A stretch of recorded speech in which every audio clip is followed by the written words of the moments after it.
she belongs.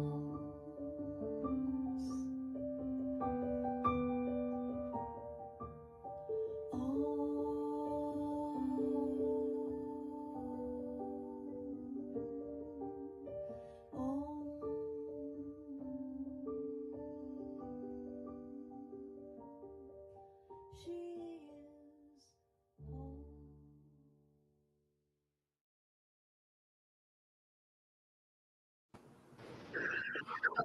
Everyone. So we got lots of people on the screen. You guys might hear a tiny bit of echoing as we get going, but as soon as we get going, I'll figure out who it is and fix it. So hi everyone, welcome. Thank you for joining us for our Sunday Toki TV gathering in Sk'aliCh'elh-tenaut's for Sk'aliCh'elh-tenaut's legacy. We have lots of people on the screen today, so we'll do some quick check-ins. Deb Cruz, how are you? Let's talk right there. Casey and Stephanie, how are you guys? Same as Deb Cruz. Oh boy. We're good. Deb, how are you? I'm good. At least I got the right day today. Happy Sunday, y'all. Thanks for being with us. Ma? I'm good, thanks. Just 2 puffs. Let it snow in Florida, please. Just once. Christina, how are you? I'm good. I'm good. Glad to hear what Joe has to say today. So looking forward to it. Yep. And then we want people to do what for today? Oh, right. And everyone needs to please go get a piece of paper and a pen. So later we're going to have a little homework on the spot assignment to do. Yeah. So please go get a pen and a piece of paper. It's more about education, right? So you can take notes and then do the homework piece a little bit later. Alma, how are you? I'm very good. So happy to be here. After last week's show, I was driving home from Fort Lauderdale. It's a 4-hour drive, and last week's show was so good. So I'm very happy to be here. Awesome. Thank you. Alejandro's joining, but he will be about 10 minutes late. He is getting home, so he will be jumping on any minute. Howard, how's it going? Real good here. We have the T99 transient orcas. The big orcas are just east of us in Saratoga Passage right now. A lot of people are out in this very cold, wet weather to take a look at them, and looking forward to today's program all about acoustics. Welcome, Joe. Yes, Joe Olson, everyone. Joe, how are you? Thank you for being with us. Hi, well, I'm doing pretty well, and yeah, I wish I could have gotten out to see all the humpback activity in Elliott Bay a few days ago. That was pretty exciting, Howard. Yeah, it was a little concerning for a little while. He just kept on playing right there in the ferry lanes in the high traffic area, but had no problem, and he's gone. Yeah. I don't want to like railroad this over into humpbacks right now, but it's just pretty exciting around here. You know that it's a relatively new phenomenon, decade or so, but having humpbacks around, and I don't know. I mean, it seems kind of promising to me. It just means that then with all the traffic, with human traffic, we're really going to need to work on things to make things safe for the whales. Right. Well, there was a monitor out there the whole time, and the ferries were alerted, and the shippers were alerted. I think everybody was being real careful, which is a really good thing to see. Yep. That's awesome.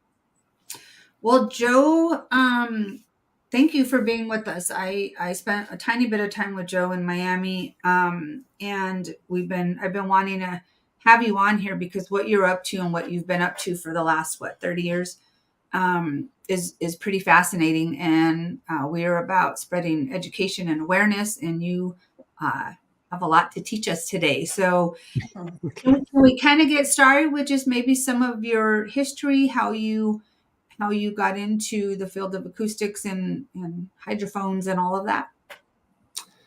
Yeah, sure. Well, I really got into hydrophones kind of as a fluke. I had been really interested in in whale and dolphin communication ever since I was really young. I mean, well, really young, like a little kid. And in particular, I guess I haven't quite mentioned this, but I think this platform feels like a kind of a safe place for me to just talk about dreams and childhood and stuff. And you know, as a little kid, I loved Dr. Dolittle, right? That talking to the animals, and I always had a strong connection with all kinds of animals. But my first encounter with an orca, with a killer whale, nobody called them orcas back in 1965, was with Namu. And Namu arrived in Seattle on my 3rd birthday. And my grandpa used to take me down to see Namu. I don't know how many times, but I was down there a lot. I mean, who knows? I might even be in that picture somewhere. It's you know, one of those little kids in there. It's hard to say. But that was my first exposure, and Namu was my friend. He became my best friend, and for that whole year that he was here was a really special time for me. And then the day he died, I learned that right before my 4th birthday, and I was devastated. And I then heard of other whales called Shamu. That now there's a Shamu now that's going to SeaWorld or somewhere, and then you know, within a year or so, I hear that Shamu died, and then I'd hear there's another Shamu, and it's in my little 5-year-old, 6-year-old brain. I don't know. That to me, I had heard the word sham before, and it just seemed to me like, well, this is just a sham, and as this child, right? But that was then pretty much it for orcas. I you know, went to school, got older, decided what I wanted to do for research, decided I wanted to go into research, into physics. Oh yes, this. Right. I'm glad you had these slides. See, because you're reminding me of all kinds of stuff that I mentioned. Right. I always liked to fix things, and I loved Star Trek. And so I did play Star Trek when I was 8 years old, going to Cottage Lake Elementary out in Woodinville. And back then we just had the playground was just a big grass field, and we had the forest behind us. And so in the forest, we played Star Trek, and I was always Scotty. So I was always fixing things by working on some nurse stump or nurse log and finding sticks to stick inside that nurse stump and say, okay, hi, Captain, you know, we have warp power. And, you know, that was part of my life and part of my fantasy. And I was always fixing things. From the time I was 5 years old, my grandpa had a drawer full of watches, well, full of all kinds. It's the junk drawer in the kitchen, right? And there were at least 5 dead watches in there. And I remember taking one out one time and tearing it apart. I was 5 years old. He gave me his little jeweler's screwdrivers, and I tore it apart, took all the little bits and pieces out, and then I put everything back together the way I'd found them, and the watch worked. And who knows why it hadn't worked before? It was probably just some little sticky gear or something, you know. But to me, I had fixed it, and that gave me a lot of confidence. And so I continued then throughout my life. As I got into high school, my first car died within having it just for maybe a month. A catastrophic failure. I mean, the engine just stopped. And with my shop teacher, I figured out what I needed to do. So I spent a week and tore the whole car apart. Tore the whole front of the engine out, I should say, in our carport. And my dad was pretty nervous about that because he really wanted his carport back. And he didn't think there was any way that I would ever get it fixed. But I tore it apart, followed the instructions, found the broken part, put everything back together again, and started the engine right up. And it worked fine. So again, it was a confidence builder. But I wasn't thinking about ever going into doing work with whales and dolphins. I loved whales and dolphins. I loved flipper when I was a kid. But I decided to go to get a degree in physics. And even before physics, I thought I might be a recording engineer at Shoreline Community College. And while I was there, Annette, I just love your prompts. This is great.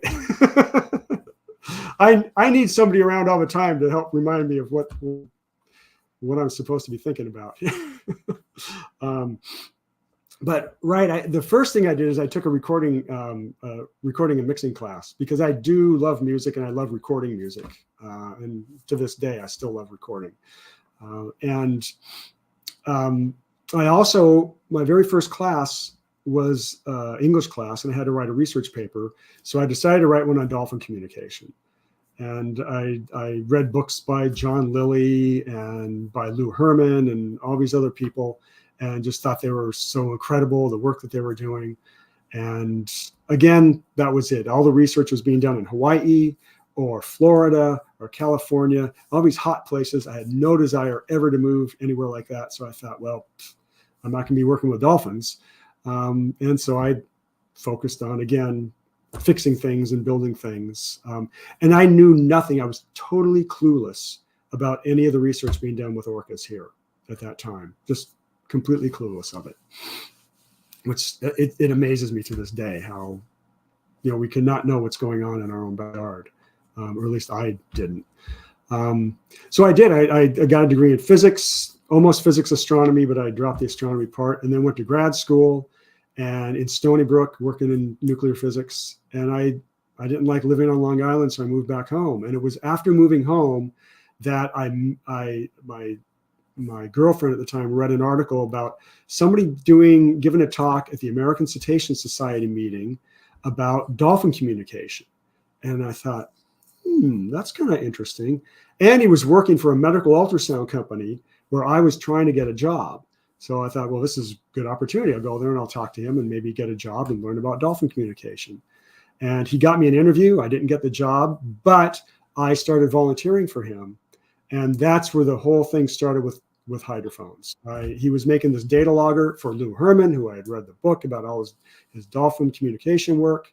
And he eventually sent me out to meet Lou Herman. This is Rich Ferraro, my mentor. Rich Ferraro had actually worked with John Lilly, he's the one who designed and built the Janus system, which was Lilly's attempt at communication between dolphins and people. So I went to Hawaii, I arrived, and they said, hydrophone dude arrives today. And I just thought, I'm not some technician, I'm a physicist, don't call me that. But in the end, I should say now 33 years later almost, I became the hydrophone dude. So I was first building hydrophones just to do this dolphin research. In this picture here, we were trying to find the place where we could put a suction cup to this acoustic data logger so that it could be in a place that the dolphins wouldn't mind having it and we could detect their sounds pretty well. And the whole point of doing this was that the dolphins would, these dolphins understood sign language, and you could tell one to do something and tell the other one to mimic what the dolphin was doing. And this, by the way, was my first exposure to dolphins. I got to meet Akea Kamai, which was she was an incredible being. She taught me how to play a game. She was really amazing. But you could tell her or one of the other ones to do something, and then tell the other ones, blindfold them, or put a divider between them, and tell the other one to mimic the first one. So one would do something, the other one would mimic it, but they would do it. You could tell them to do it in tandem. So they were communicating, and this is still rudimentary research and all done in captivity, which how almost all the research, except for Denise Hertzing's work in the Bahamas, was being done. Who, by the way, Rich Ferraro, the guy who was my hydrophone mentor, in that talk in 1988 or whenever it was, he talked about, that was when Denise's work was first happening, and he went out there with her.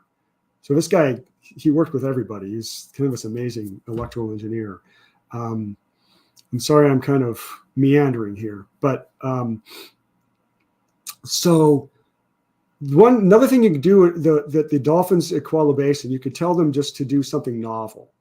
So do something that you've not done before to kind of keep things interesting, right? So you could tell one dolphin to do something novel. You could tell the other one to mimic the first one. So they would do a novel behavior in tandem. So that means that they had to be communicating with each other, but not just communicating like, hi there, fish, whatever, but communicating their intention and what they're going to do. So the whole point of this acoustic data logger was to find out who was vocalizing and when, because all we could hear was sounds, but you couldn't tell who was doing the vocalizing. And that project never finished. There was some, I don't know, rift between Lou and Rich and money and National Science Foundation grants. And the device never got built. There's something, no, I don't have one here, but there's something called an Acusonde that I helped then design the housing for Bill Burgess down in California. That 20 years later, we finally had a device that was similar to the thing that Rich Ferraro was trying to build back in the late 80s and early 90s. And now there's all kinds of acoustic suction cup loggers that will go on dolphins and turtles and whales. And that, yeah, this on the very bottom is an original Acusonde where I made some syntactic foam flotation for. Oh, and these are a bunch of the suction cups that I made originally the suction cup was to put a radio transmitter on a beluga whale to track them, because all the ways that people were putting tags on whales up until that time were surgically invasive. They would capture the animal and they would drill a hole through their dorsal ridge or something. And so I never wanted to do anything like that. And the people with the National Marine Fisheries at the National Marine Mammal Lab here in Seattle, Rod Hobbs, wanted a suction cup for that. So that's one of the saddle-shaped ones that you see on the upper left. That was for that. But then we also use these suction cups. Even before I designed that, the idea was to use them for that data logger in Hawaii. So I've kind of rambled on a bit about the Hawaiian stuff and me being called the hydrophone dude. And anyway, eventually I was doing space physics research and physical oceanography and ocean engineering and meteorological research for a company. And I quit that job. I got another job doing energy conservation research. And then I quit that job, and then I needed money. So I started my company, and that's how I started Cetacean Research Technology.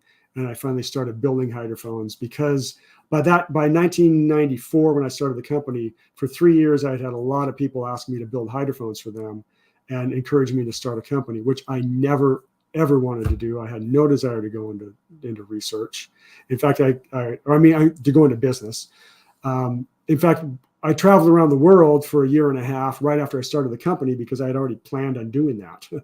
But when I got back, I needed money immediately. So I started consulting, and I did that work for maybe a year while I was kind of toying with getting the hydrophone business back up and running, and building the hydrophones for the National Geographic's Critter Cam. That I did during, actually in the very beginning, even before I started my company, I was working with them.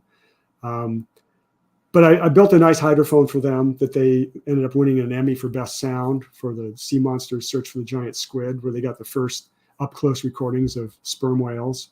And that was really cool. I don't know if I had a slide in that with some sounds or not, if you were able to. And I didn't know what it was, but let me play it and then you can tell us. Okay. This is really, close.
Yeah, sorry, that was kind of long, but that was at the Critter Cam. Greg Marshall from National Geographic had first invented. Originally, I think he put it on his cat to test it out. But this they put on a sperm whale in, I guess, in 97 or 98. And it was a group of 5. And so they were trying to, they had a camera, of course, and this is the first time they had audio for it, or any decent audio. And so they were hoping to see a sperm whale and a giant squid, do their thing, but they never saw a giant squid, but they got this wonderful recording of 5 sperm whales all together, right up close. The camera on one of them and all the others surrounding it. And you can see in the camera them going back and kind of looking at it and saying, what the heck is this thing on my friend? And then eventually one of them comes up, and I don't know if you don't see this in the movie, but I have all the original footage. One of them comes up and it just very gently goes boom, and the camera just goes off. It took it right off. It was pretty nice. But I had been consulting though to make reliable money, and I realized at that time, if I wanted the company to succeed, I had to go 100% into it. So I stopped the consulting work and then my income took a huge hit for a year or two. But it was what was needed to slowly start building up the company. Something I never wanted to do, but developing some pretty good hydrophones on the way. And at first I didn't think they were any good. I thought they were just, they were okay, until I started calibrating some of the really high end ones and comparing them, and it turned out to be pretty similar. And I made this thing in 2000, the very first hydrophone array for the Whale Museum. This was deployed off of Lime Kiln. And at the time there were no hydrophones out, public hydrophones in Puget Sound. And this was really cool because it was 2 4-hydrophone arrays. And David Bain had been consulting on it and really wanted to be able to not only localize or get direction from where the whales were swimming, but with 2 sets of 4 hydrophones, you could get really high resolution and pinpoint individual animals. So the idea was to start getting individual signatures on those animals. But it needed maintenance, and after, excuse me, after a few years, things needed to be replaced, but then there wasn't any money, or not even replaced, just serviced. But there was no money to go down and recover them or anything. So sadly, none of that cool research got done. And right at the same time, or a year later, I built the first RUDAR, my remote underwater digital acoustic recorder. And this was just a prototype. This thing I made in 3 weeks. I was at a conference up in Vancouver, and I got a call. No, I guess this was 2001. Yeah, I got a call from somebody at NOAA who had seen a little sketch. And this was like kind of a back of the envelope type sketch that I had given to a colleague who just wanted to apply for a grant. And they said, we'd like 11 of these. And I said, well, they don't exist. There's not even a prototype. And he goes, well, can you get us at least 2? And naively, I said, yeah, okay, I can do that. So I had to figure out how to make it. I didn't even know what kind of electronics I was going to use, but I did. I got 2 of them done the night before I was supposed to ship.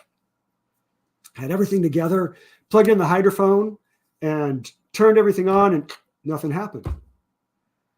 Well, that's really weird.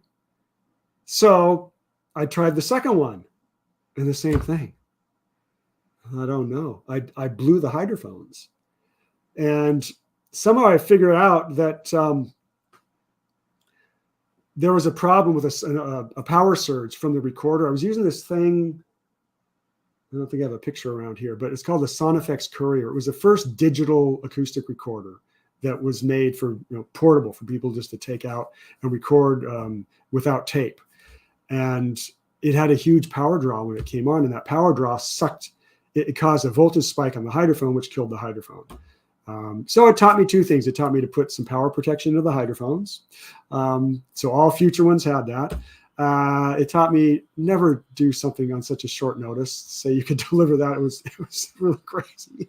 And then I had to build 2 new hydrophones and get them up to the encapsulation facility up in Everett by the next morning, so he could turn them around and get them to me the next day. So I was only a day late on my delivery.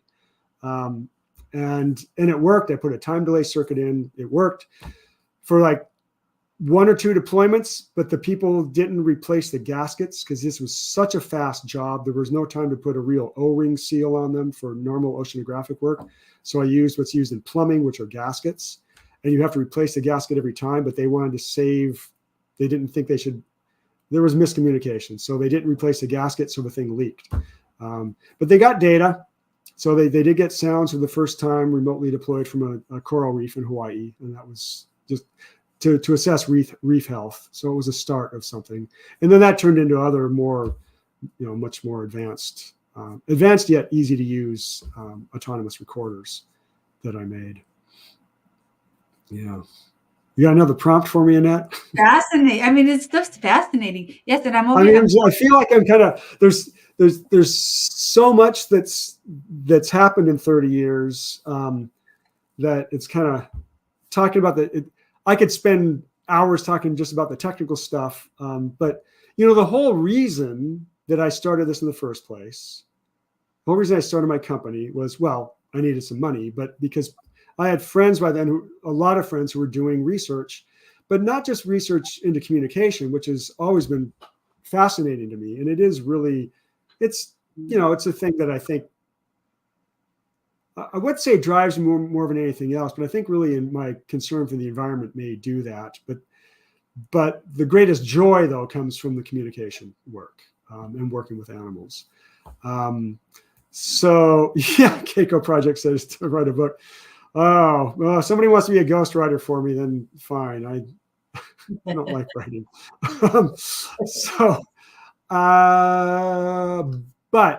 what was going on at that time? Also, in 1999, I founded the Puget Sound chapter of the American Cetacean Society. And so that's the whole conservation bit. And the main reason I started it, there were two main reasons. One, the macaw were about to kill a gray whale.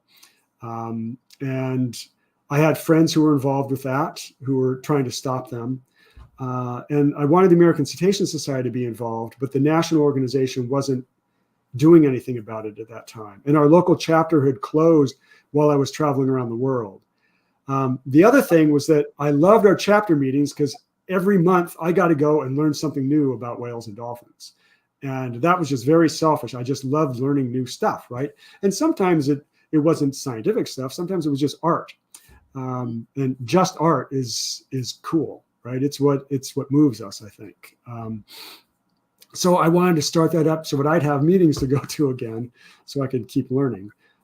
So I talked to the national president, or a woman she was the LA chapter president, Katie Penland.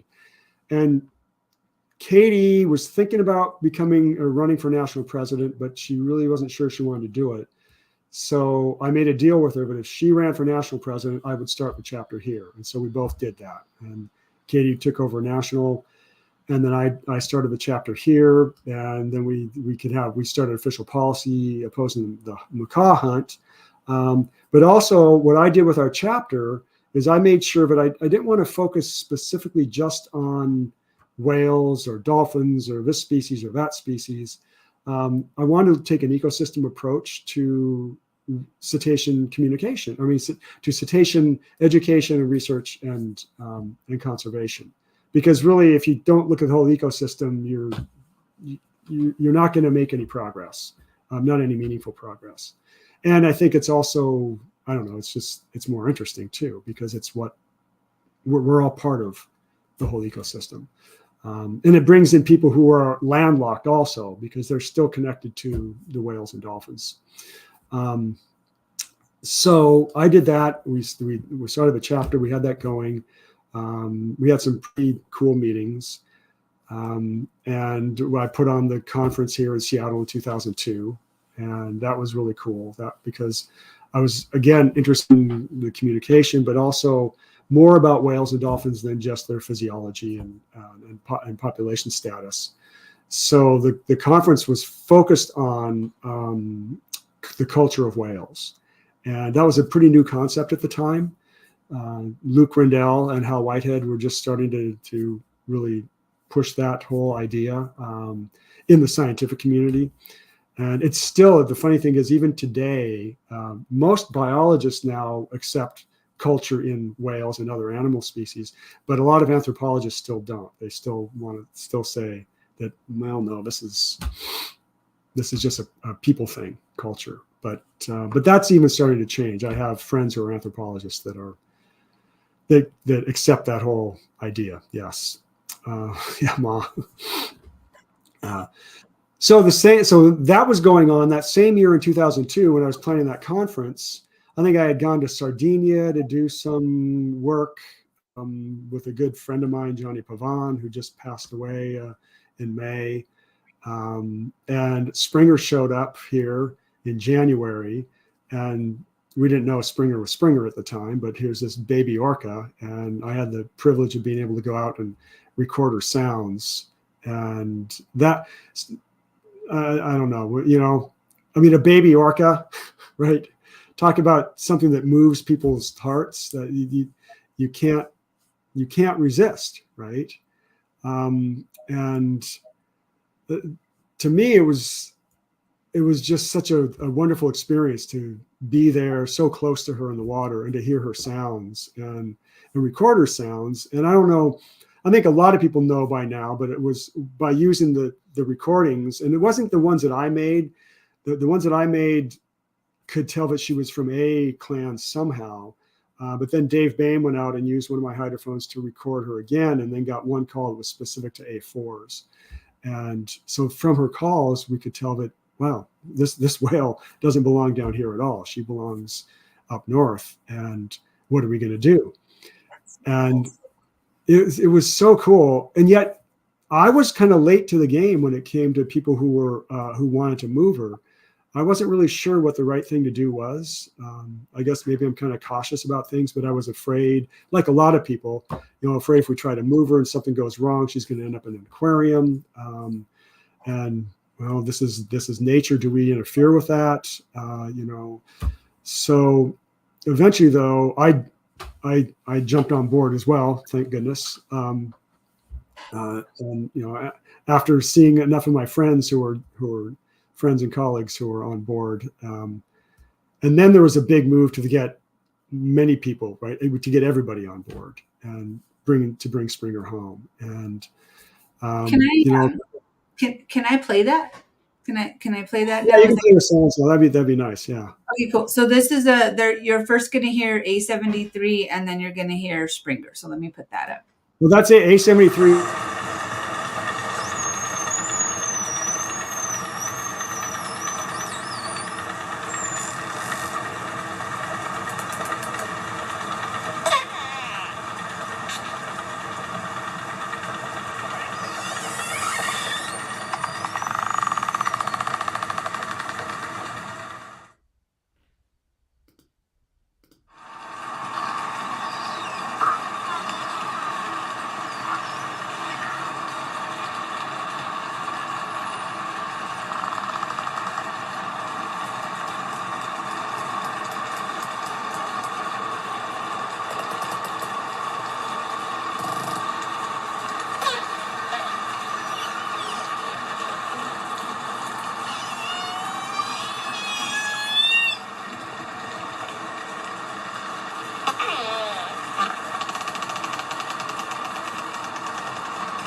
So that A73 is Springer.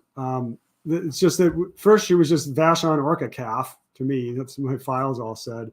And then when she was identified as A73, and then Paul and Spong and Helena Simon said, well, she had already been named. That's Springer. So anyway, I think people probably know of a story of Springer that eventually everybody got together, including critically NOAA and DFO. We got two agencies from two different countries to work together to bring this whale home. And but it wasn't just them. It was all these individuals. There was hundreds or thousands of people who had donated whatever it took to bring Springer home. And that coming together of the community to me was really powerful. And, I was really, I always have this hope that magic will happen again, right? And it's really what I had hoped would happen with Toki. And, maybe it would have, right? But the situation was different here, because here you had a baby who was away from home, and she was still a baby, right? And she was still in the wild. But the amazing thing, though, is the serendipity and the timing of everything, that as soon as Springer got home, her family showed up that night. And they were there early that morning when they let Springer go. And she swam right out for them and went one way and they went the other way. And it took a while for them to kind of get back together again, but eventually she was with them. And she has 2. I don't know. Does anybody know if she's got 3 calves yet? I think this summer they thought maybe she was pregnant, but I wasn't sure. But I don't know. I think something that I wanted to bring up, though, when it comes to, this group of people, I think everyone is really, they understand how important an individual animal can be, right? But I think a lot of people, especially a lot of people in the conservation community, look more at overall effects and ecosystem, and this is the big picture is more important. We've got to do really big things, but I think that I know that we connect better to individuals, and when we connect to that individual, then we're more likely to want to do something to protect first that individual, and then that individual's family, and then that individual's entire community and population, right? So I think it's really important to do that. It's the same with arguments against, like Paul Watson and his new organization, still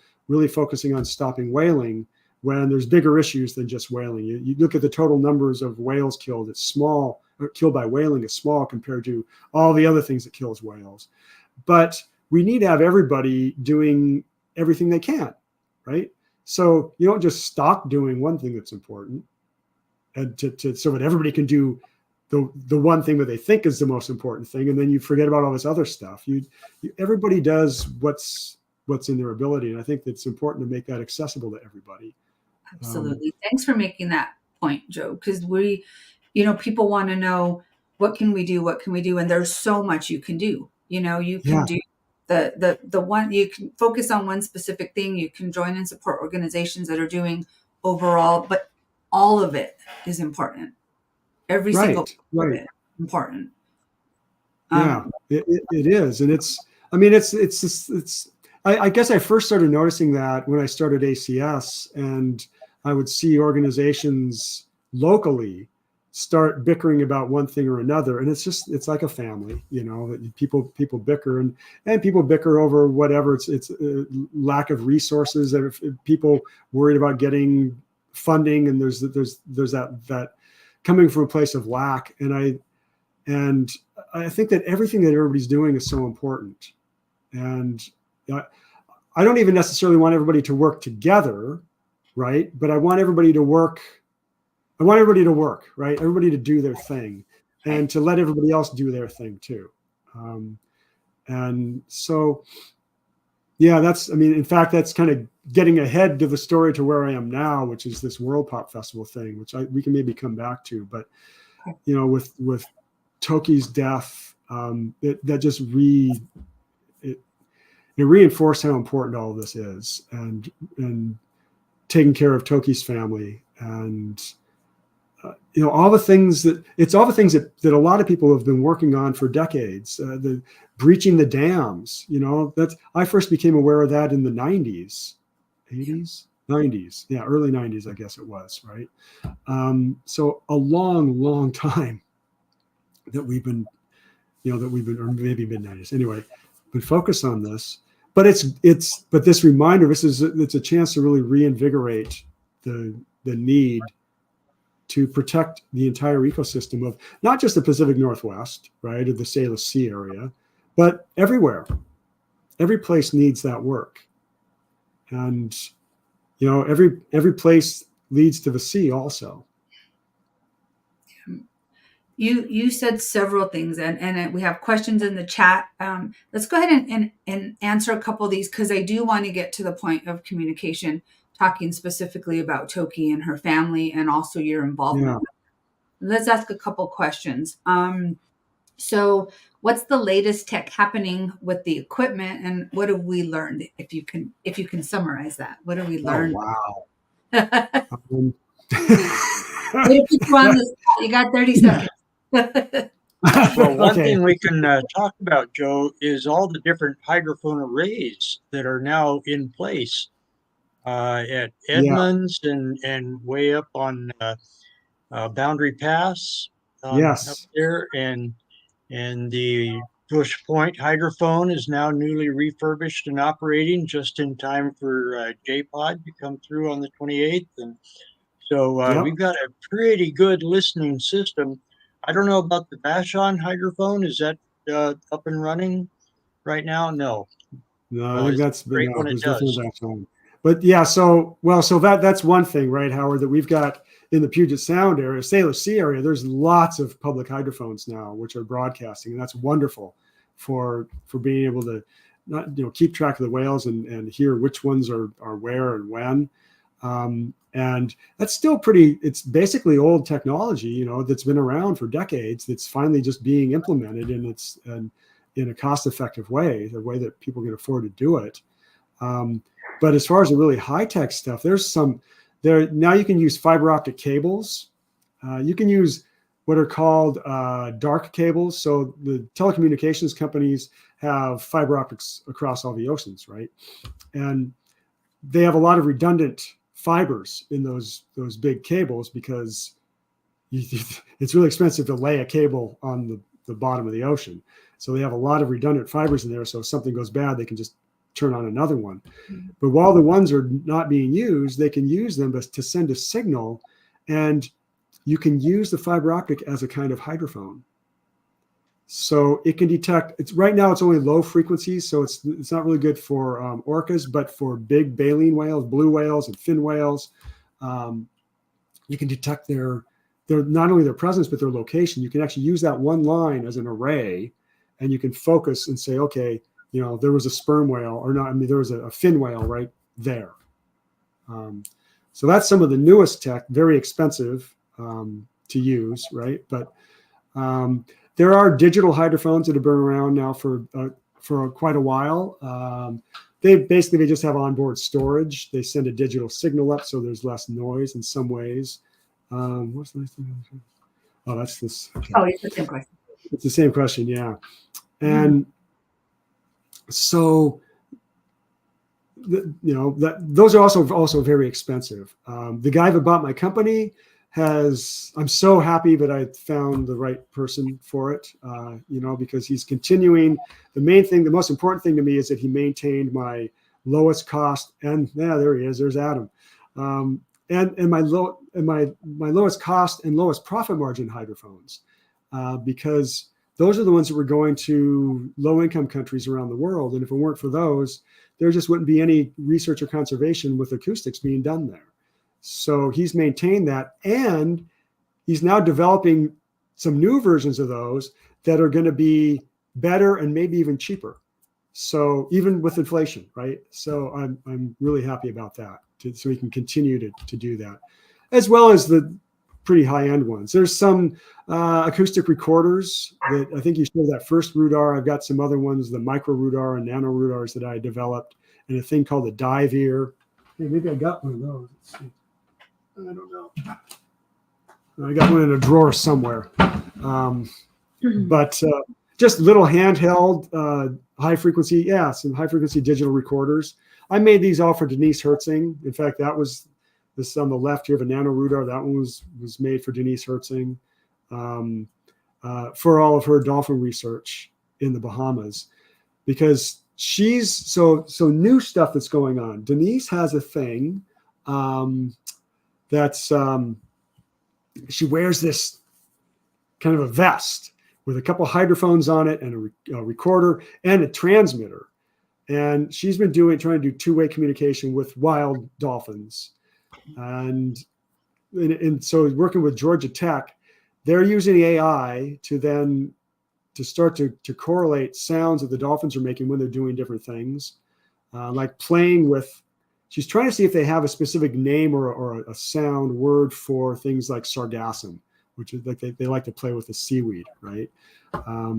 So she's been doing some experiments with that by seeing what they're doing and then trying to play some sounds back and see if it makes if they react to it or not. And these are dolphins that she's been with now for I don't know how many generations, but she's like the Jane Goodall of dolphins, right? She's lived with this population of Atlantic spotted dolphins for decades, well, since the 80s. Yeah, so that's relatively new stuff. And what have we learned? What have we learned? I don't know. I spent almost all my time in a basement building the tech that goes out that other people use. And I have tried to keep up on things, but usually what I keep up on is the research that students are doing, because that's usually the newest research. I would always give a discount to students as long as they gave a 1 to 2 page paper describing their project, because the students are always the ones that are the cutting edge, right? The professors say, okay, go out and do this stuff. And I can't even think right now of what we've learned since when. Maybe if a user could tell me what they know so far, I can tell you maybe what's new. Let's talk a little bit about the communication piece, because Howard has been talking about this. We've been talking about this, and you were starting to work with. You were about to start to work with Toki. So yeah, let's kind of go into that a little bit, because you were saying like with Springer's family, and then we were saying the 24 hours before Toki passed, her family was gathered. They were gathering, we believe, waiting for her, calling her home. And I know we're just going to kind of jump into it, but you were starting to do some work in preparation for her return home, and then you were about to go see her to do some specific work with her. So I'm going to let you navigate that in whichever order you want, but I think it's important for people to hear. Yeah, well, I got a call excuse me, October of 2002 to see what it would take to put together a hydrophone system and a speaker system, so to record Toki and record natural sounds in the Puget Sound area, the Salish Sea area, to start acclimating her to her natal sounds, the sounds of her natal environment, so that she could get used to what it sounds like here. And then, which for me I thought is more fascinating, maybe not more fascinating, but very important, is to start recording her sounds and getting really good quality recordings of what calls she's making while she's underwater, because she's producing sounds differently when she's in air than when she's in the water. And so there are no high quality recordings of her underwater. And so for that, it was I really wanted to know, well, is she making the calls of her family? And of course, I can only say that she must have been, but how much, how extensive, what all calls was she making? And one thing that probably would not have been allowed to be done by NOAA would be to then play her sounds to LPOD or something to see how they responded, because unless you had a permit, unless they granted a permit to do it, then that could be done. And vice versa, have her pods calls played for her. But I think that only should ever have been done if they were actually there in the vicinity, if it came from them, because I didn't want anybody to, in fact, if anybody had proposed that, which nobody did, by the way, I was ready to say, look, don't torment her with the sounds of her family if they're not right there. Right. I didn't want her to be listening to ghosts. at that point. So my hope, and this is, it probably never would have happened, but I shouldn't say never, was that her family would come by where she was, right? And we would have the whole Springer thing all over again. That was my dream. That was my real dream. So eventually I went out in the Santa Sea, not too far from Anacortes, and made some recordings. So it took a while. We talked about the hydrophones. I was going to get them done by the end of December, but then there were some delays because of working things out between Friends of Toki and the aquarium. And eventually, I think around April or March, maybe the go-ahead was given, but then it took a while to get money moving. And by then it wasn't my company. It was Adam running it. And he busted his butt to build things as soon as he could. And I think he had the hydrophones ready for them by July. And that's when I had I just took my own hydrophones out. He shipped them to Florida for them to do work in Florida. I went up to into the Salish Sea to make some ambient recordings. We wanted to know what things were like. So we put a couple of those micro rudars out that you had showed pictures of earlier, and they recorded for a week continuously. So they could just get the background noise for a week, just in 2 different locations at 2 different depths in the place where her pen was going to go. And the idea then was to play those sounds back to her, right? And the main reason I was there was to record how far her sounds would propagate, because people were concerned that they didn't want there to be a take. Everyone's trying to interpret the law, and without NOAA permits to do anything, it could take years to get stuff done. I would go back to Springer. Things happen within just a few months, including waiving or pushing through, I can't remember how it worked, CITES permits. This is for an international transfer of a marine mammal, right? That normally could take years to happen. It happened in a matter of just a couple months. It was just or even less than a month. That's because there were people working at the level of the consulates between the U.S. and Canada to make it happen. That's the level that things happen with Springer, and that wasn't going on, I don't think, here with Toki. I know there were talks in Washington, D.C. between people. I know there was stuff going on, but I wasn't privy to any of that. So there were some people at higher levels talking to clear the road ahead once she was finally deemed able to leave. So we wanted to record just to be safe. We want to know how far her sounds would travel. And, we could put an artificial sound in there and measure it. I thought, well, why don't we just put orca sounds and just make them as loud as an orca? But then I realized, no, that could be, if any of the southern residents were within hearing range of it at the time, then that could be considered a violation of some law or something. So I didn't even want to go there. But Raynell and the Lummi had wanted to do a ceremony to prepare the area. So I thought, okay, great. We can use the ceremony that they did for the naming ceremony, which I had recorded back, I think it was 5 years ago or something like that. And I recorded one of their songs, their dance songs, that then I converted to orca for them. They wanted me to convert it somehow so it was more something better that the orcas could hear. And so I sped the sound up by a factor of 5.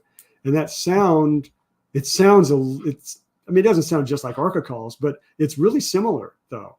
And so then we just played that at a level that wasn't too loud. I made sure I calibrated the speaker so it was source level 160 decibels, which is really not that loud. Like a ferry is at least 180. So this was only 1/10 as loud as a ferry, which were all around anyway. And then we just measured how far you could hear it. And we couldn't hear it very far. It was only barely a mile. It was really windy at the time, so that made a bit of a difference.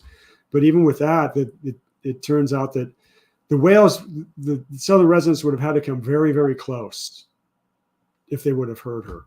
And this was in an area that they rarely, if ever, transit. So that was to make sure that there was no, because they didn't want to have her coming home in any way hurt this critically endangered population of whales. That's looking purely at that scientific, not even scientific, but at that policy level, right? Because when you're dealing with policies, everything is always black and white. And I've had to deal with this now for decades when it comes to underwater sound and noise in general, because there will be a threshold that is set that is this hard threshold. And I'm always saying, but there's error in your measurements. There's error in the instrumentation itself. There's error in where you decide to place the hydrophone to make the measurement. You can put it in one place and then move it a meter away and it'll be 6 decibels different. That's a factor of 2 different in loudness, right? But it doesn't matter because someone has to make a decision at some time, somewhere. So they have to set at some limit, right? So we wanted to make sure, or I was hired to make this measurement just to make sure that all the bases were covered, that there was no intention at all that Toki could adversely affect any of her family. Of course, I mean, now from the heart, right? She's not going to adversely affect her family. You know, they want to come over and check her out. That's great, right? And maybe she's going to want to join them, and that's great. And then maybe she's going to realize, yeah, if it's a little too hard, I'm going to go back and get some free fish. That's great too, right? But it's still giving it's giving the option and the decision to them and not to us. Well, and we know or believe, and that, you know, they were communicating with her from their Miami. So, you know, there's some higher level of communication. But before we go too far for that, do you want me to play the sounds that you did from the human sound and sped it up? Yeah, sure. And if you want to do the human ones, just play, because that's 5 minutes long. So I'll just play a clip. Yeah, just play and stop it, you know, after just the, you know, I don't know, 15 seconds or so. And even the orca one, that's a whole minute. You don't have to play that for a minute. That might kind of, it's repetitive, but yeah. All right, let's do it.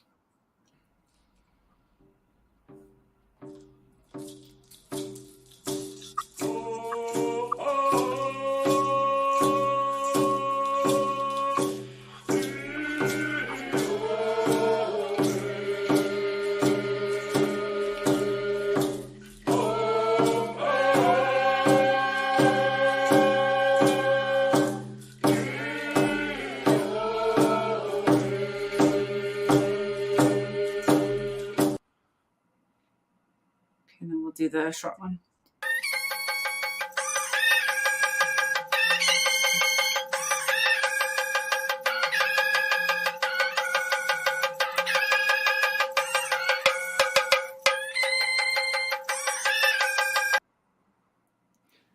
And what I don't have to show you, so you can see, I mean, it sounds a bit like the chipmunks, but it also, if you look at the spectrogram compared, which I don't have to show, of some of, well, any of the southern or northern residents, look at some of the spectrogram of some of their calls, and then look at this, and the frequencies are overlapping very similarly. So for me, that playing this was just a good proxy for seeing how far an orca sound would travel in that same environment.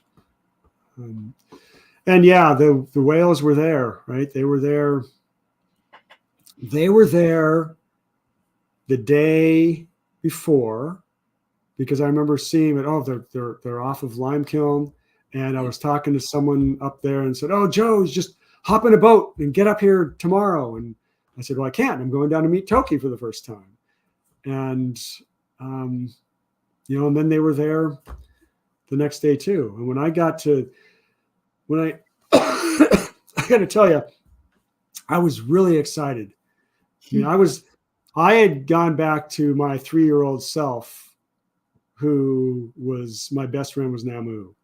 And I was so excited. And I hadn't really admitted it, you know, but I realized I couldn't get to sleep that night. I was so excited. And it's something I had never done before, but I just imagined, I thought, well, maybe this will help me get to sleep. I just imagined that I was just hugging Toki and I could feel her heart beating against mine, and I just fell right to sleep. And so then, the next morning, I'm getting ready to leave, and I got a message from Jeff Foster saying she's had a bit of a setback, but she's going to be fine. And that was, I don't know what time in the morning. It was probably 6, so maybe 9 or something, Florida time, 9 or 10, somewhere around then. He said, well, as soon as you get here, come on over. You can come on in and say hi and meet her.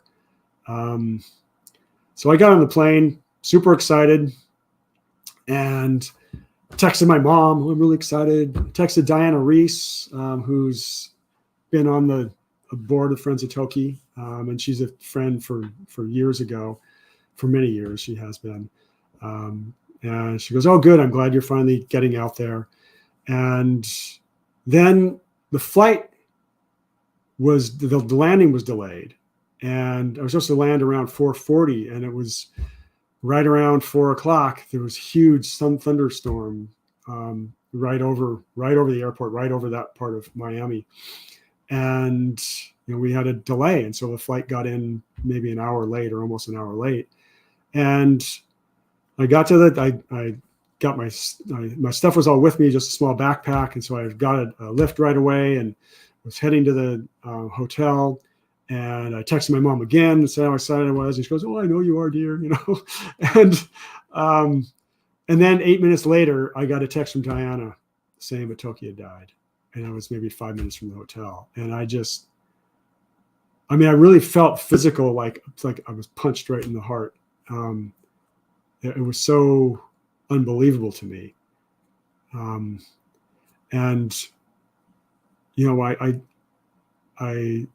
arrived then at the hotel, which that place was just so gross. The hotel I was at, I don't know, it was just dark and seemed very soulless. And I was just stuck there. I couldn't go anywhere because by then I know I couldn't get a hold of anybody at the aquarium, of course, at that point. And thankfully, the day before, an old customer had called me and wanted to talk about hydrophones. And I said, well, here's a new owner, blah, blah, blah. I said, oh, well, I'll be in Miami and here's where I'm staying. And he said, oh, I live only a mile from there. We should see each other. And I said, okay, well, if I have time. Well, I called him. I said, okay, I don't know anybody here. Right. So I called the guy up and he came over, picked me up and took me out to dinner. So at least I had a little escape from that place, because otherwise I was totally alone. I called Stephanie Norman and we talked for a long time, talked about what she knew about what had happened with Toki from being, because she was on the vet call for a lot of the time. And the funny thing that happened to me though, well, two things. One, I told Stephanie about the whole hugging thing, and I realized, I thought I was saying hello to Toki, but I was saying goodbye. But it was a really weird time. But I really felt like, yes, now looking back, that was us saying goodbye. I've had all these dreams over the years of orcas, and it's always family stuff, and I can never quite get to them. They're always out in the water, right? And I'm on land. And so, who knows? I thought, get away from the scientific stuff. And I had this thought that maybe I've just been dreaming Toki's dreams with her, because there's the family and just not being able to reach them. Because my family, my human family, I can, right? I've got a wonderful family. And something that struck me though, while I was sitting in this bleak hotel room, surrounded by freeways, was I felt more grounded than I'd felt in a long, long time. And I realized that the stonewalling that happens, and I don't mean that in a necessarily a pejorative sense, that an active form of stonewalling, but just in general, the delays that everybody, including myself, that we participate in. Some actively will try to stop things from happening, but a lot of us will stop things from happening because we don't want to take a chance. We don't want to mess things up. We don't want to cause disturbance. We don't want to be uncomfortable. There's all kinds of reasons, but we delay things. We procrastinate, right? And I had enough of that. And I've been seeing it with the environment forever. I mean, since I was a kid, when adults then said, "Oh, your generation, you're going to take care of the problem," and then I wasn't 41 until my kid was born, and then I hear people saying that about him. "Oh, your generation, you're going to take care of the problems that we cause." And I said, "Come on, how long are we going to keep saying that? You can't keep putting it off on the kids, right?" So that's the same thing that happened with Toki. It wasn't. I mean, in the beginning, yeah, it was malicious. It was this greedy ownership of this possession, right? That would not let go of her, and they would not let go of her for decades. And when things finally started to loosen up and things were going to happen, then there were always just incremental delays that happened. And I would say that most of them, to my knowledge, were completely legitimate in the fact that in the sense that they weren't intentional, right? They were just people doing their job. But people doing their job oftentimes is the problem with things not happening. And you got to cause waves. And I'm afraid to cause waves. I don't like to stick my neck out. I like everybody to like me, and it's hard to get things done and have everybody like you. So I was kind of done with that. And I had this weird thing happen too. I had weird because I don't know everything about the thunder and lightning yet, right? At this point while I'm there. But I get contacted by somebody on my Instagram because I had been interviewed on King 5, and thank you, Howard, for sending them my way. It was really helpful in a lot of ways. But I was contacted on Instagram by somebody who was following my account. And I'm pretty cautious about engaging with people because I don't know who they are or what their intentions are. And so I was pretty cautious at first and trying to figure out, well, who are you? Are you some wacko? Are you like, this and that? And eventually I started having a conversation. And it turned out that the woman lived only around the block from where my hotel was. And we started learning all these things. And I thought, okay, I got a question for you then. Where can I go? Where can I just, this was the next day. This was the next morning then, by the way. Where can I go to get some food? Because there's nothing around her. It's all freeways. And she said, just get to Key Biscayne.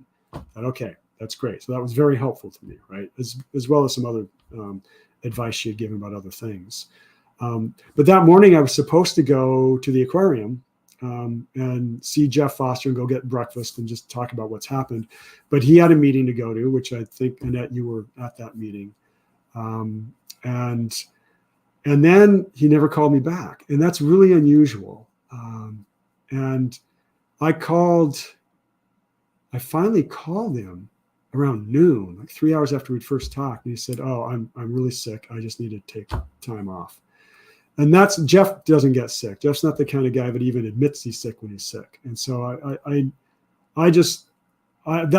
since I didn't have nearly the connection that he did, or that any of you did, or the people that were there with her for years. But I know how much a toll it took on him.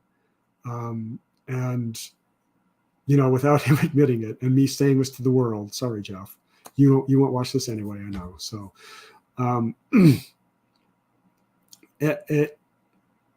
so then I knew I was stranded, and so I just took a lift over to Key Biscayne and hung out there for the day and looked for food. And I'm telling a really long story, but I don't know, it's just part of the story. Breakfast and then dinner, and this one place kept coming up on Google called the Classica Victoria. And I thought, well, there's not really food there. I'm not going to go there. So as I was getting ready to leave that night, I walked right by Classica Victoria and looked inside, and there were these delicious pastries. And that's what gets my attention. If there's good pastries, I'm going to go for it, right? Yeah, and then I learned that they had this Eggs Benedict for breakfast. So I walked in, talked to the kid working behind the counter about the food. And then, why are you here? And I started talking about Toki. And of course, he knew what had happened. And we talked a little bit more. And then he wanted to be a recording engineer. He was really interested in that. So I started talking about recording engineering and underwater acoustics and music. And then that got onto the World Pop Festival, which is this big, crazy event I'm trying to work on. And he was really into that because he's a musician also. And then after talking to him for about an hour, there had been this couple sitting in the corner, and they were from Argentina. And the woman got up and she walked over to me and said, "Oh, I was listening to everything you were saying, and you really need to meet this guy named Charlie Alberti in Argentina. He's trying to do a similar thing." And I thought, well, okay, here's my contact information. And the next day, she emailed me and this guy, Charlie Alberti, who I guess he was one of the most famous rock stars in Argentina in the 80s. So there was that connection, right, that Toki had made. Because if it had not been for her, I wouldn't have made that connection to him. And I'm connected to this guy now. And then the next day, I got a message to my World Pop Festival Instagram, which nobody follows, and you can all follow it if you want, but nobody follows it really. And especially nobody messages me there. And it was a woman saying, "Hey, I talked to this guy behind the counter at Classica Victoria, and he was telling me about this thing, and I'd like to help out because I do work for nonprofits for media outreach." So we had a meeting the next day, right before I flew out, and had that nice Eggs Benedict breakfast.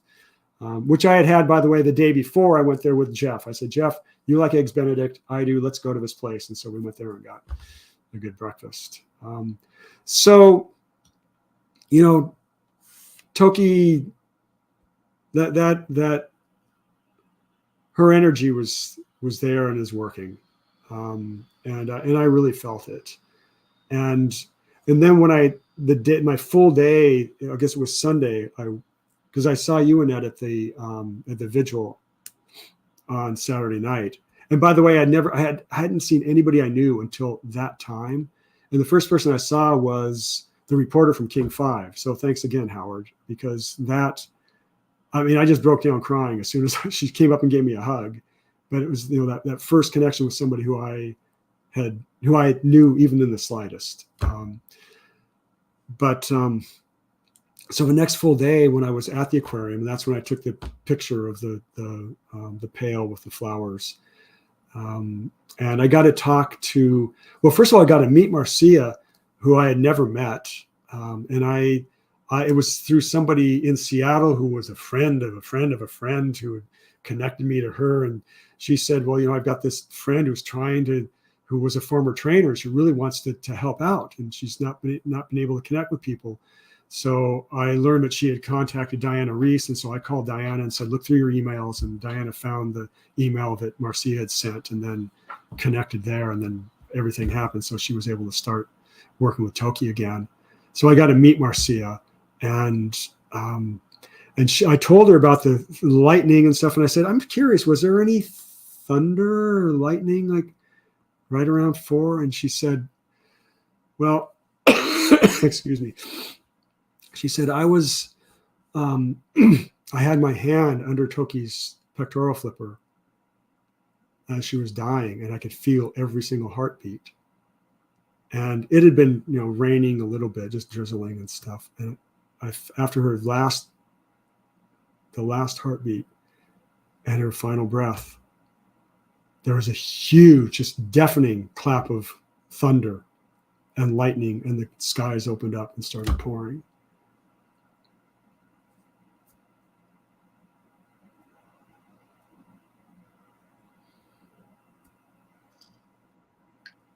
Yeah. And we know of off of Sk'aliCh'elh at the same time. and those recordings were played up on San Juan at the ceremony.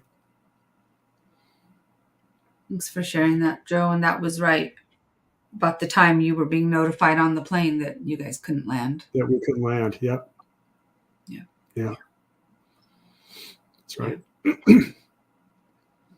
Joe and I talked a lot about yesterday or Friday, I think it was, just, you know, the synchronicity, the different events, and how one of the things we're really talking about is, and you mentioned it, you know, just through Toki, all of these connections that we've made and continue to make, and it's all for something big, you know, and bigger, and a continuation of the work for her and her legacy. And, you know, we talk about the focused on one, right? So there's this huge focus on Corky right now.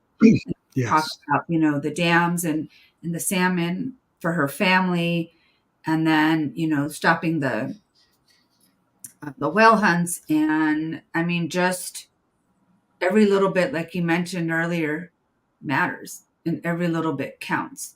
And you're up to something moving forward, and you know, maybe, I don't know if now is a appropriate time to share that, but it feels like you look back and you see all the things. I mean, look at this family right here that, you know, is on screen and on the and typing in the chats. Like, we were all brought together through her for something.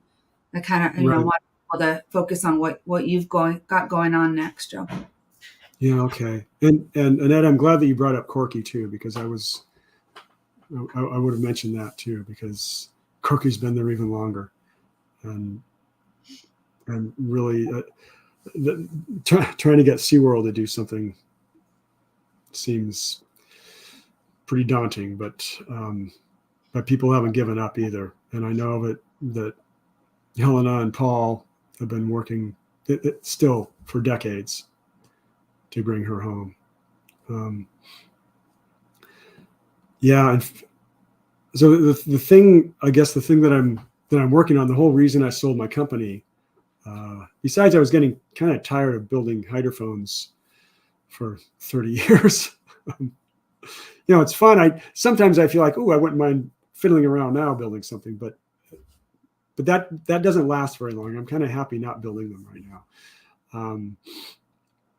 But it really was to work on this crazy idea I had starting in 2019 that I'm calling the World Pop Festival. And the idea for it is kind of like Live Aid, huge event. It didn't, in my mind, it didn't start out that way. And I was always soundboarding with my son about this. And yeah, that's actually from Paul McCartney's concert in 2019, where I was I was forming the idea. But I thought I want to do something for the orcas, and it came out of really the governor's. Howard, what's the panel, the task force? Right, the Orca Recovery Task Force. Yeah, right. And there's so many things that need to be done, but even within that, there's still so much bickering on what's the most important thing to do and where do resources get allocated. And you know, I think we don't have this limited resource pie. Let's just do it all. And so I want to get everybody involved. And I thought, well, we'll do something for the orcas, like a concert for the orcas. But instead of charging money for it, people have to make 3 commitments to do something or make a lifestyle change that they're not already doing, right?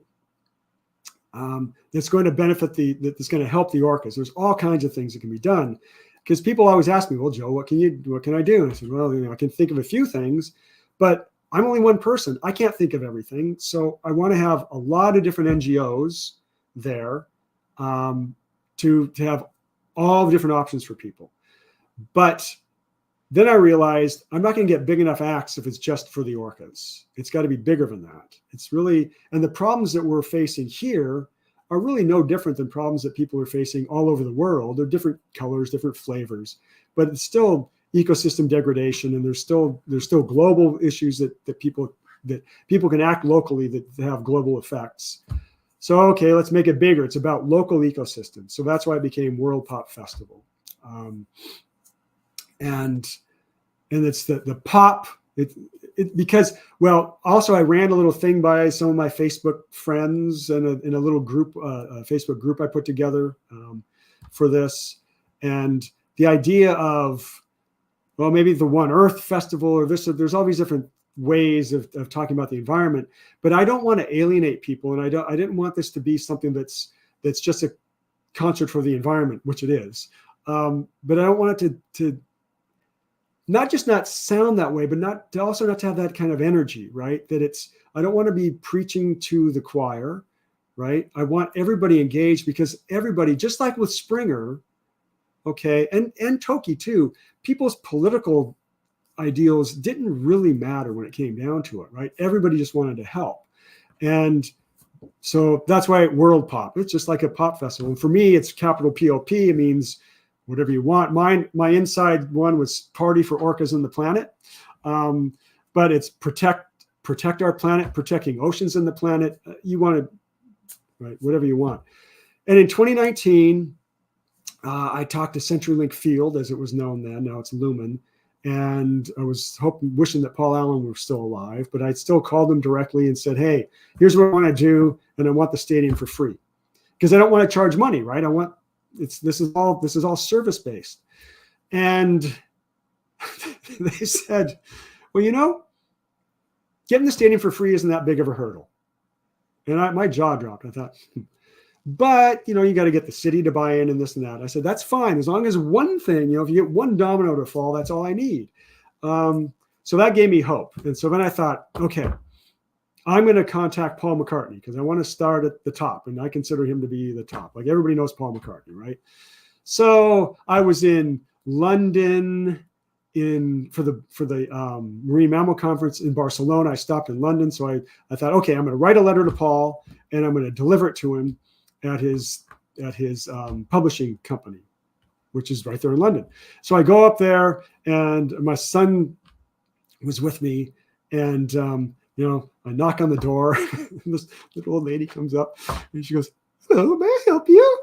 And so, yeah, I want to give this letter to Paul. And she goes, oh, no, I'm sorry. We're not allowed to take it. It has to go through the post. So, oh, you're kidding me. I leave first thing in the morning for Seattle. Oh, I'm sorry. It has to go through the post. Oh, so I got to mail it all the way from Seattle back. And I have no time to go to a post office. They'll be closed. She said, oh, well, you can slide it under the door. I thought I was in a Monty Python skit. So I said, okay. So like, when, after you close? She goes, no. I'll close the door now. Toodaloo. She shut the door. And I said, now? She goes, yeah. So I slid the envelope under the door, and she just walked away. So I figured they must have some mail person that does that, but it was really comical. Well, I don't know if he got that or not, but somebody there did. So then I thought, okay, I'm going to write a formal letter to him via his publishing house, both in New York and London. And at the same time, I got from somebody who I should have learned then, but I'm finally learning now. It's always through the whales where things are going to happen. Somebody whose name I won't give, who is from Brazil, but loves orcas and has been up here. I contacted him, and he gave me, I told him what I was doing. He said, well, who would you like to meet? And I said, well, Paul McCartney. He goes, okay, here's an email address for somebody who I have a connection with. Just don't say where you got it. And so I wrote the guy, and this guy is Paul's, he's his publicist. And so I wrote to him. He wrote right back. I told him what I wanted to do. He wrote right back, and he connected me with Paul's tour manager and with some lawyer in LA. And so I told him what I wanted to do. And I said, but I had also just written this letter, and they said, okay, fine. If you wrote a letter, Paul will read it, or someone will read it to him. And sure enough, 2 weeks later, I got an email from his executive assistant saying, thank you very much. Paul really loves the idea. He's busy in 2020 and won't be able to do this. And then the pandemic hit. And that just, pulled the rug out, blew the wind out of the sails and all that stuff, right? I've not been able to get a hold of Lumen Field again. Things have changed. People don't answer the phones or answer emails anymore. Things have just really changed. So it's been a lot more difficult to do what I want to do. But I still sold the company so that I could focus, just like I did in 98 when I quit the consulting to focus on the company. I sold the company so I could focus on this. And I ended up focusing a lot on Toki for this year, but that's still all part of the process. And I've been out to see, speaking of Star Trek, I went to see William Shatner twice out in New York at those Star Trek set tours because he's such a big environmentalist. And he wants to do some song for the environment, just like the We Are the World song. And I said, this would be perfect. And I gave, when I saw him in July, I gave him my little 1-sheet description and told him, don't read it right now, because I know you're really tired. You just signed 1,000 autographs. You've been giving tours all day. You're 92 years old. He goes, no, I'll read it. And I said, no, Bill, just wait. And he goes, no, I'm going to read it now. And he reads like a few sentences and he throws it back at me. He says, I'm not doing this. That's such a grumpy Shatner moment, right? And okay, fine. It's not how I wanted it to happen, but that's fine. So I was just in Japan for the Bioacoustics Congress meeting and got back home, and the Shatner was going to be back there again right before Thanksgiving. And I thought, I really can't afford to do this, but I'm going to try one more time. So I went out 2 weeks ago, and this is why I've got COVID, because I got COVID while I was out there. And to meet him one more time, talk to him. We didn't have the same talk as we did about the particle wave duality of light and stuff like we did last time. But I got to talk to his agent and learn just a lot more of how I needed to work things. And he said, Bill won't do anything unless things are really, really firmed up for him.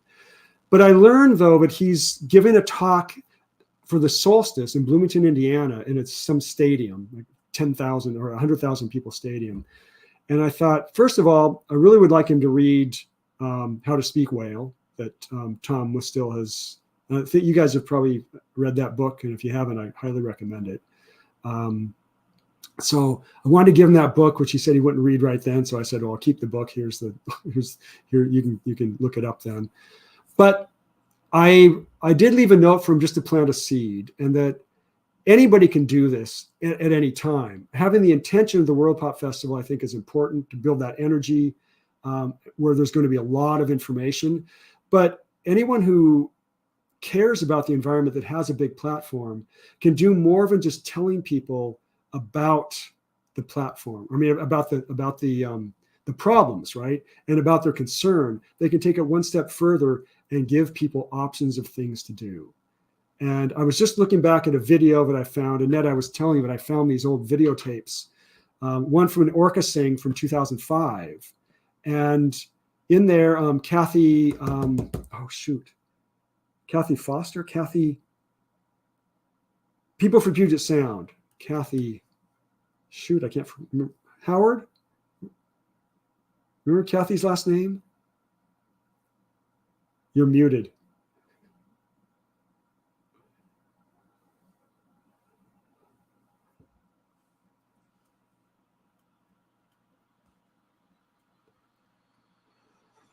Sorry. Anyway, I'm not going to. There you go. Okay. I was muted the whole time. Yeah. It's Kathy Fletcher. Yeah, Fletcher. That's right. Kathy Fletcher. Yeah, she's now way up in Georgia Strait, last I heard. Yeah. Well, so she gave it. She when she gave her talk, she was saying just what I've been saying about the whole World Pop thing, but it was for the Orca Sing, right? So you only had 100 people there, but there was all at the Orca Sing, as there always has been. There's all kinds of information about things that people can take, right? So that's just any venue, any famous person that cares can just go that one step further and bring in not just one group, which oftentimes they do. They might bring in PETA or bring in this or that, but bring in a variety of organizations to provide information, to then offer that to that 10,000 or 50,000 people that are at the venue. And anyway, so I offered that to Bill Shatner. He just kind of gave me the idea that helps me evolve this whole process. But I need one very famous. I came within one person of meeting all these different people, and Neil Young is one who I really would like to talk to about doing this. And I just can't get the person, any of the people that know him personally to make that connection. But it's the same with anyone. So, you know, any famous Dave Grohl, I'd love to talk to Dave. I know Dave would just like be jazzed about this.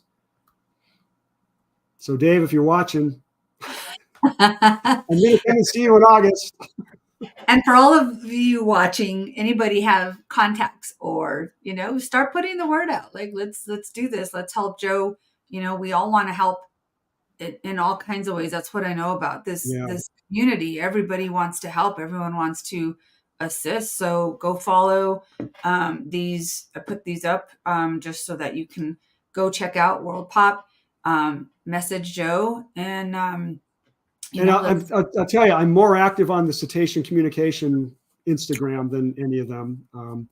And the one thing though is I did talk about this in September when I was in France to Olivier Adam, who does dolphin communication research in Paris. He's on a panel to recommend an event to Macron for the UN Summit on the Ocean in 2025. And so he wants to do a very similar event to this. So we're already now working for that. And I've got a date for that. It's in July. I believe it's June or July of 2025. But that'll be run by the government of France. And so we don't know exactly how things will work out. But I don't have to do this thing. You know, I'm happy not to. After the ACS conference 21 years ago, that was enough. This is only a few orders of magnitude bigger. But I would love somebody to do it. I just want them to do it, you know, with heart and intention and not make it a money grab and not be greenwashing, because it's not just people that need to do the work, right? I mean, we know that it's mostly not our individual actions. It's really that the big actions of corporations and governments that need to make big changes. But part of this event is I want them to buy into that as well and not give money, right? So not just to give money and wash their hands, but to take tangible actions. So just to get that energy up and have Amazon, right, say, yeah, okay, here, you know, you're getting the stadium for free, you know, here we'll give you live streaming for free, and we're gonna now no more plastic in any of our packaging. I mean, something, right? I mean, some big change. Yeah. Yeah. I think we need to have some brainstorming sessions with you, Joe. Okay. I think get some subgroups in here. We are over an hour and a half, and I'm okay with that, but I just want to bring that to people's attention. But speaking of big change, if it's okay, if we could take a moment, Christina told you all you're going to have homework. So if you don't have paper and pen in front of you, go grab it real quick. We'll give you some other options as well. But I say if you can grab paper and pen, let's do it. And Christina, I'm going to turn this over to you. So, well, first of all, I wanted to tell everyone that it's looking pretty good according to this article that I read in the Chronicle. Some information was leaked out, I guess, and it sounds like what we're doing is working. So we got to keep going because we got to keep that pressure up. We have like less than 2 weeks left until the deadline. So I just wanted to mention that because I think what we're doing is really working, and I think it's going to happen. I don't want to be like, but I do. And I think it's because of what we're doing, and we have to keep it up. And the other thing I just want to address really quick is that the Snake River dams do not produce clean energy or green energy. A lot of people have been kind of debating with me about that, and I just want you to know that that's a myth. The dams are destroying an ecosystem the size of Oregon, okay, and driving the salmon and the steelhead into extinction. We have got to breach these dams. It's just, we have to, okay? We've run out of time. So your homework is to handwrite, because the handwriting is what really, really counts. And we're all going to sit down and we're going to take this to just a moment. It's not that long. And we're all going to write this letter to President Biden.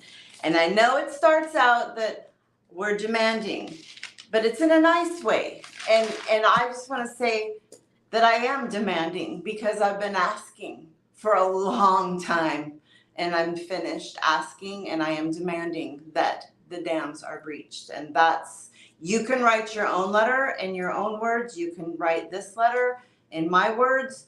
But just make sure that you have the key words in there. And that's the Lower River State dams. And this year, we need to breach this year. Okay, that's like super important. So that's your homework. So everybody get writing.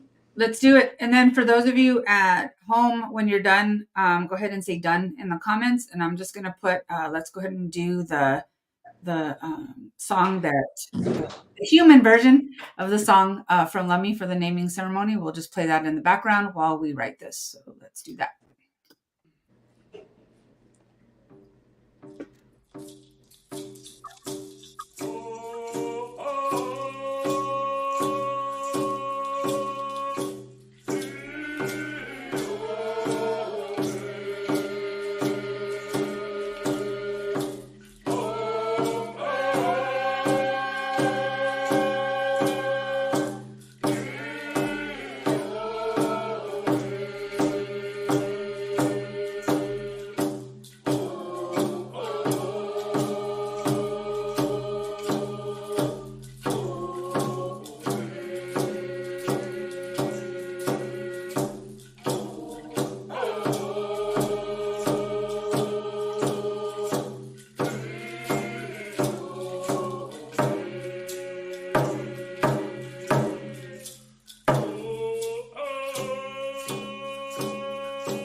right? If you're still writing, that's okay. Go ahead. I'm also putting up the where you may do a click and type in your comments there as well. So it's www.whitehouse.gov/contact. And if anyone who's on screen wants to say something, feel free to just unmute yourself and go ahead and do that.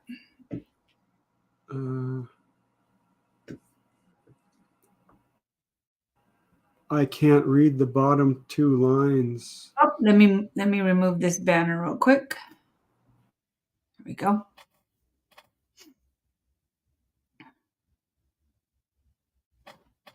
This is really important. I admit that I don't do this daily, and Ma sent out a reminder to our group the other day, and I thought, oh my gosh, I haven't done this in about 5 days. So thank you, Ma.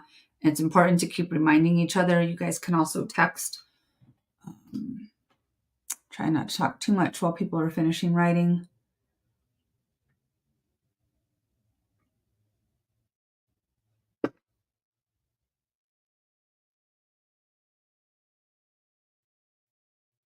You may also call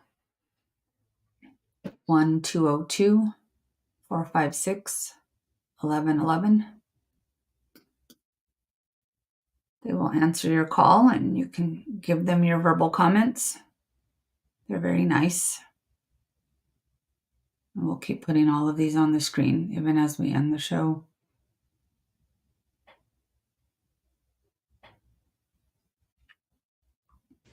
I'm looking for some people to say done when you're done.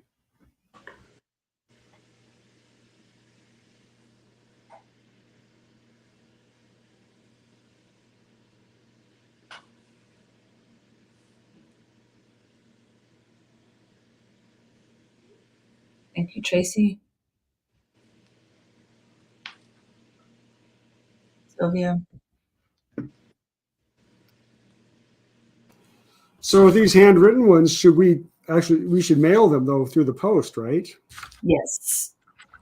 Yes. And let me see, Christina, do I have that already? Yeah, I sent you the contact the Biden administration. That's got the address on there.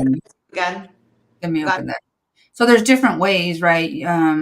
With what you sent, which is really, really cool. But let me try to get the address real quick. Oh, I'm sorry. I have the address, but I gotta find it. I'll find it. Yeah. Is it the 1600 Pennsylvania? Yep. Do we have that up already, Deb? We have that up as a thing or not? Yeah, she got it. She put it up. Cool. Thank you, Deb. Deb Cruz is pretty amazing. Yes, she is. And her laugh is contagious. See? And this is really important to so many people. So Mary, thank you. Catherine, thank you. Tracy, Sylvia, Christine, Debbie, all of you. Debbie Samuel Height, I have asked to come on, but I want to give a big shout out to her because if there's any reminder you need, just follow her Facebook and she reminds you daily to do this, to write. And it's so important. So you want to talk about an advocate who is persistent, does not give up, and patient. Thank you, thank you, thank you, Debbie, for all that you do. Thank you for reminding me to give her a shout out because she really does make a huge difference. And it takes this, right? It takes passion and commitment and reminders to keep doing it. So Christine, thank you. Also, should I leave it up any longer? I'm looking for the people on screen to give me a thumbs up. Do we think we need a little longer or leave it up? Okay. Oh no, we're good. We're good. Okay. Good. All right, cool. We'll post it. We'll do a post so that you guys can see that. And again, Christina, just follow Christina's page or we put it on Toki's Legacy all the time. Remember, her legacy contains so much, right? And we've read portions of it. But just to remind everyone, I think we'll close with this. So, Toki's legacy. Respect and honor Toki's courageous spirit, her keen intelligence, her engaging personality, and her gentle nature, as shown by her willingness to build trusting, insightful, and playful friendships. These are the short versions.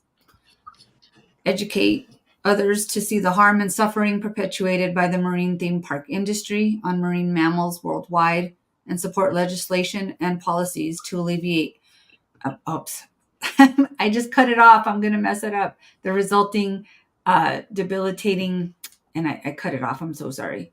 I have to go back to where I had it in a note.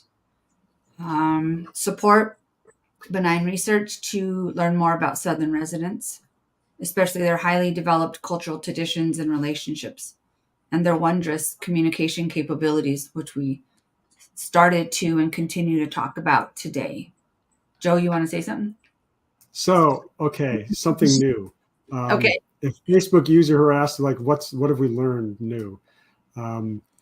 Not specifically with whales at the moment, but at the bioacoustics meeting that I was just at, using AI, and I'm not talking about the large word models that, that are used, that we all think of as AI right now, that make up all these fake things.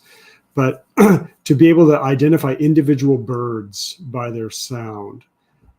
So if they can do that, they can do it with orcas. And so I talked with a guy at Google who was presenting this paper and said, you've got to get the data here now and start.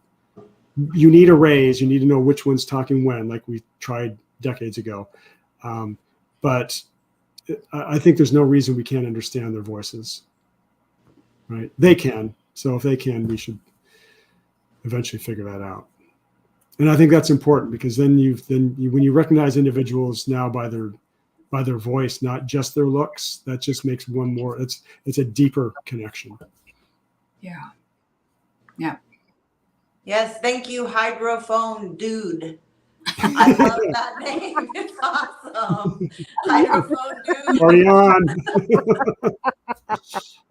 Yeah. Yep. And I love hearing the orcas. Like when they come, I put it all through my house. I mean, it's like a big deal, like good. It's just it's just so wonderful to hear them, and we owe that to you. So I mean, I can't tell you how appreciative I am personally to be able to listen to them just when they go by. So it's really a beautiful thing. So am I. So am I. It's really wonderful. Well, guys, this is the choir, right? But keep doing what you do. Keep writing. Keep talking. Keep advocating. Keep putting your suggestions out there. Thinking outside the box. Making contacts. We can do it. We can do it. Howard? Well, thank you for coming on today, Joe. This has been really interesting. You're a great storyteller, and I really appreciate all you've done over the years to bring the lives of whales into our lives and enhance our lives in the process. And hopefully we'll take better care of the whales in their ocean home in the process. I just wish you could have gotten to Miami a month or two earlier and done your mandate. And Me too. Some great recordings, and if those could have gotten out and been interpreted, explained to the public what they were hearing, that they were hearing her speaking in Southern resident dialects, as we know she did from other very short recordings. I think it would have had a profound influence and effect on her prospects of getting home. But it was what it was, and appreciate your attempts. Yeah. Thanks, Howard. That I will say that in a way, I feel like I did hear her, because it wasn't her, but it was somebody singing her song in a way. Lee. Oh, yes. Because I have recordings of Lee we did put the hydrophone in the water to at least try to listen to Lee. And you learned it from Toki. They weren't Pacific white-sided sounds. They were all orca. No, that's what Jeff said, and also the parrot across the way in the park also mimic Yeah. Orca. Toki's calls. So she was quite influential.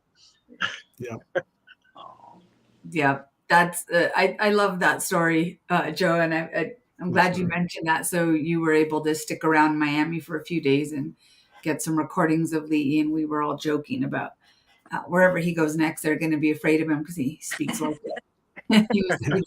He's going to be the tough guy coming in. So I haven't heard how he's doing. I haven't asked anybody, Howard, anything new.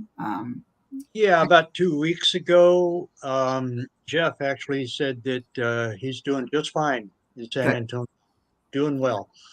I mean, I don't have any details, but I'll just take that at face value. Yeah. So, Joe, I hope you come back. We were joking when we said we were going to keep you on all day, but we actually could. But I won't. But we could because each little, and I don't say little, like each section, each thing you've done is a 5-hour show, just to be able to talk about all the details of the stuff you've been involved in. Thank you for all of it. And thank you especially for going out and doing the prep work at her site to pave the way and be able to provide evidence for whoever needed the evidence to approve it. Thank you for your portion in that and for what you were about to do. And she put you in touch with the right people, and I'm blessed to have been put in touch with you. And if we didn't talk too much when we were out there, I think we were all roaming around like ghosts that few days. We were all in shock, Annette. We were all in shock. Yeah. But we're connected now, and this platform, feel free to use to get your word out on World Pop, and we'll continue to support you. You guys, thank you for watching, and we'll touch base. It's a long show, but I do want to let everyone else give their thanks to you as well before we close. So thanks for that. Ma, are you there? Here I am, sorry. Thanks, Joe. That was absolutely great. It was so good hearing your story, and the it's all about frequency. You know how I think.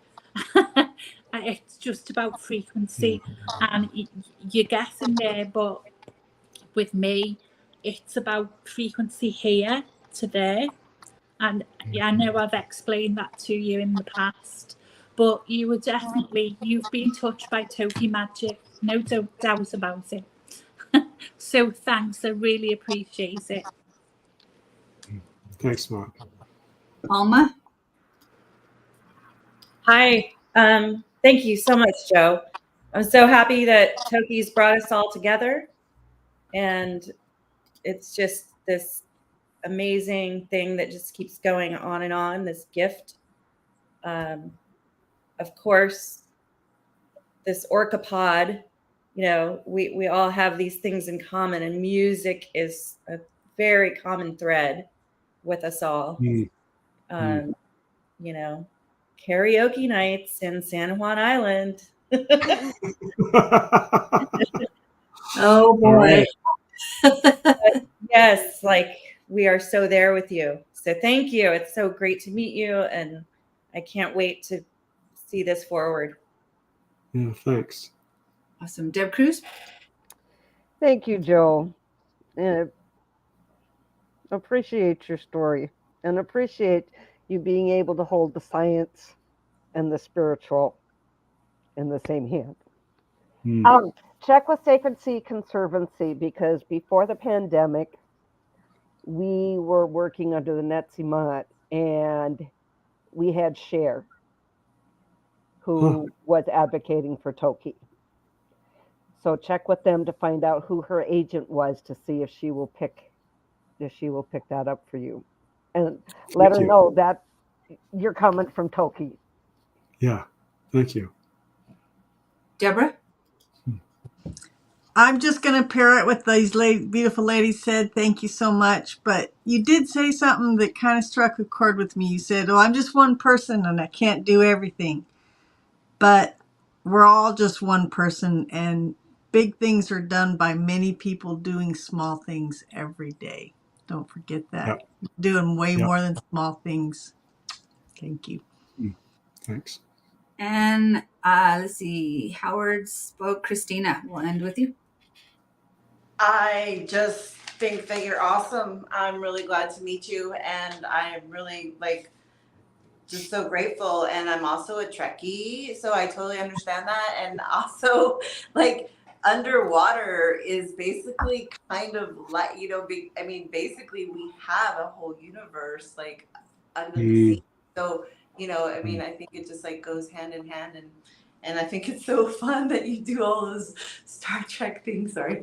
Okay. But yes, thank you so much. And I hope you come back. Yeah, for sure. Thanks. Yeah.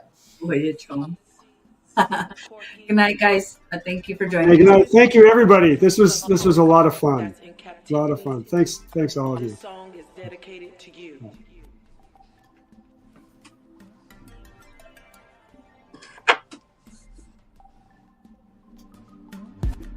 Out on the ocean, swimming free. It's where I'm supposed to be. Not living my life in captivity. That kind of life is not for me. Take me home, where I belong, out on the deep blue sea, swimming up to 100 miles a day with my family. Take me home.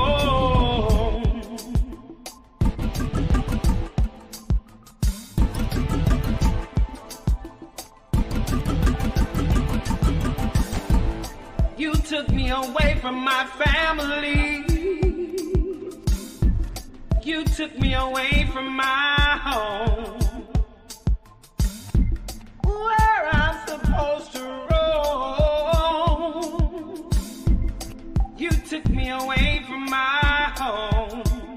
Take me home, where I belong, out on the deep blue sea. Not in an aquarium, not in captivity. Take me home, where I belong, out on the deep blue sea, with my friends.